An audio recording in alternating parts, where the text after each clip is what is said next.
Okay, the next item on our agenda is the superintendent's report. The first part of that report is building security. So I think it's important that we acknowledge at the public board meeting some of the recent, the recent incident that occurred at RB 2 weeks ago, and it came on the day after we conducted a full-blown lockdown and intruder drill with 4 local police departments, and we kept in what we call a soft lockdown so that the building administration can do some additional training and educating of the staff. And there's never a foolproof plan that can prevent these types of things from happening. But what I do want to acknowledge is that when the security personnel acknowledged that somebody was in the building that looked out of place, based on their comments, that when they confronted the individual, they did secure the classroom where the students were in Saturday detention, called the authorities, and the authorities responded. And then I thought the authorities did a nice job after following up with some of the parents that were here for the swim meet and with the local authorities of pulling the intruder off to the side and meeting with them and then escorting them out of the building. I thought it was handled very well. I thought our security personnel did a good job. We constantly communicate and work with the local authorities. You know, the police department does have access to our security cameras. They partake in all of our drills with us. They lead the dog searches that we do on a semester basis.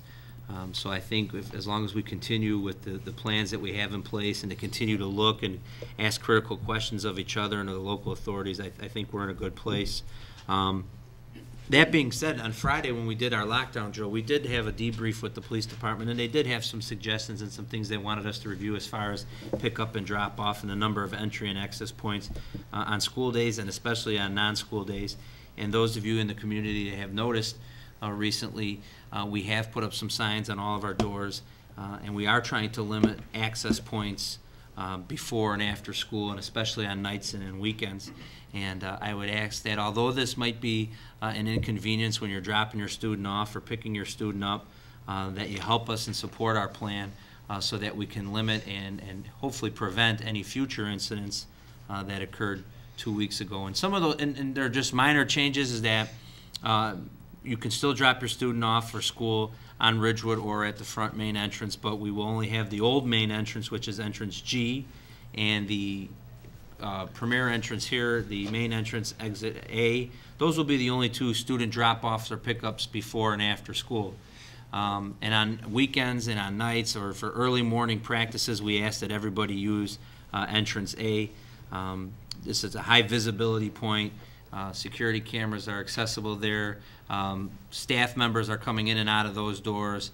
That's the first door staffed with security. So I'd ask that you'd help follow that. And we're working on procedures with our coaches and with our volunteers and also with our renters so that they understand these protocol and so that we can put these things in place and continue to monitor and secure our building and make it a safe place for students in the community to use. So all that being said, is there any questions in regards to that from the board?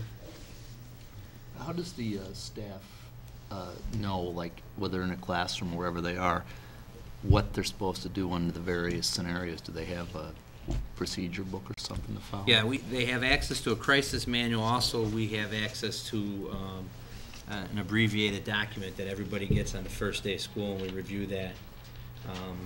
And then when Pam and the assistant principal, Mr. Passarella, do certain drills, they refer to those things. So that's why after the intruder drill, we went around and checked on the attendance and roll calls and some things that there's procedures that they're supposed to do to make sure they're following the plan.